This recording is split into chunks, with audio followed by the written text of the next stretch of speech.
Hello students, તો આપણે આગળના લાસ્ટ વિડીયોની અંદર જોયું હતું ક્વેશ્ચન નંબર 2નો દાખલા નંબર 1, 2 અને 3. હવે આપણે જોઈશું દાખલા નંબર 4, 5 અને 6. તો આપણે જે રીતે દાખલા ગણતા હતા એ જ રીતે આની અંદર એ જ રીતથી દાખલા ગણવાના છે. તો અહીંયા ચલો આપણે જોઈએ. તો નેક્સ્ટ વિડીયોમાં આપણે શું કર્યું હતું? તો એની અંદર હતું alpha plus beta is equal to -b/a.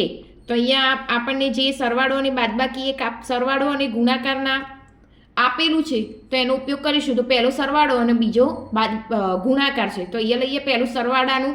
તો અહીંયા લખી શકાય 1 બરાબર -b/a. હવે અહીંયા એકના નીચે કંઈ ના હોય તો 1 લખી શકાય. તો અહીંયા થઈ ગયું માટે a બરાબર 1 અને -b બરાબર 1. હવે આપણે લાસ્ટ વિડીયોમાં જોયું હતું કે -b હોય નહીં, એનું ચિહ્ન બદલાઈ જશે. તો અહીંયા લખી શકાય b બરાબર -1. હવે આપણે જોઈએ આગળ ગુણાકાર. તો આલ્ફા ઇન્ટુ બીટા બરાબર સૂત્ર થશે c/a. અહીંયા ગુણાકાર આપેલો હતો 1 બરાબર c. એની કિંમત ખબર હતી કેટલી? 1 હતી. cની કિંમત આપણે શોધવાની છે. તો અહીંયા લખીશું. આપણે કંઈ ના હોય તો અહીંયા 1 લખી શકાય. બંનેનો ચોકડી ગુણાકાર કરીએ તો શું થાય? 1 ગુણ્યા 1 એટલે 1 અને c ગુણ્યા 1 એટલે 1c બરાબર 1 એટલે c બરાબર 1. તો માટે cની કિંમત પણ કેટલી મળી? તો 1. તો આના પરથી આપણે જોઈએ કે દ્વિઘાત સ્વરૂપે પહેલાં દ્વિઘાત બહુપદીનું પ્રમાણિત સ્વરૂપ લઈએ તો p of x is equal to ax² plus bx plus c. તો આના પરથી આપણે જે કિંમતો શોધી એ પરથી આપણે દ્વિઘાત બહુપદીની સ્વરૂપે લખીએ સમીકરણને. તો એ શું હતું? a બરાબર 1 મળ્યા, b બરાબર -1 અને c બરાબર 1 લખ્યો હતો. તો એના માટે આપણે શું લખી શકાય? તો 1x² -1 હતો તો 1x અને બીજો હતો +1. અને આને જો એક સિવાય લખવું હોય તો એ લખી શકાય x² - x + 1. ત્યારબાદ દાખલા નંબર 5. એની અંદર પણ એ જ રીતે ગણતરી કરવાની. તો પહેલાં શું કરીશું? પહેલો આપણને આપેલો છે એક સરવાળો અને બીજો ગુણાકારનો જવાબ.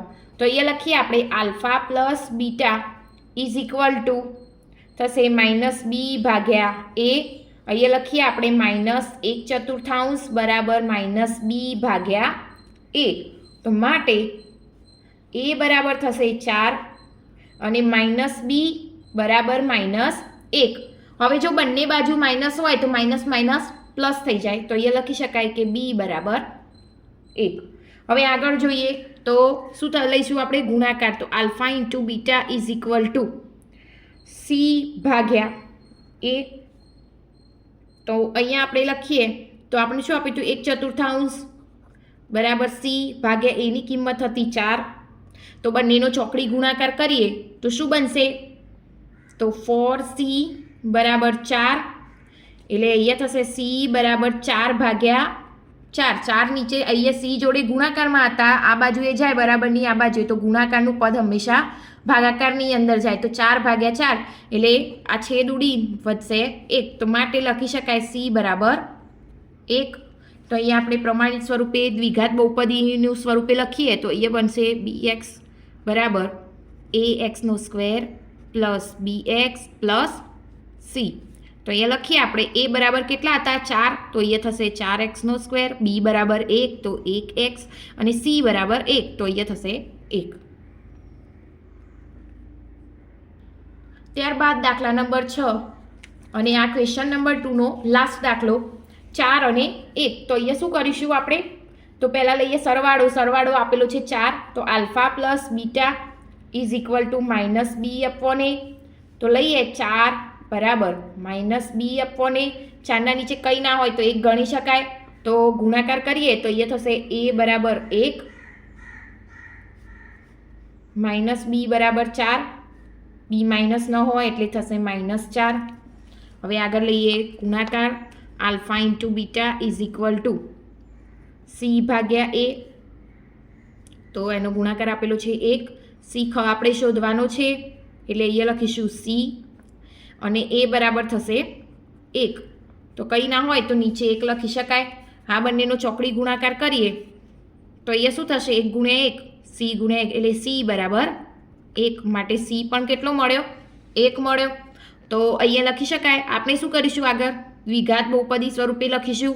તો પહેલાં લખીશું એનું પ્રમાણિત સ્વરૂપ. તો પી ઓફ એક્સ બરાબર ax² plus bx plus C. તો અહીંયા લખીએ a બરાબર થશે 1, b બરાબર -4. તો અહીંયા લખાય 1x² -4x પ્લસ 1.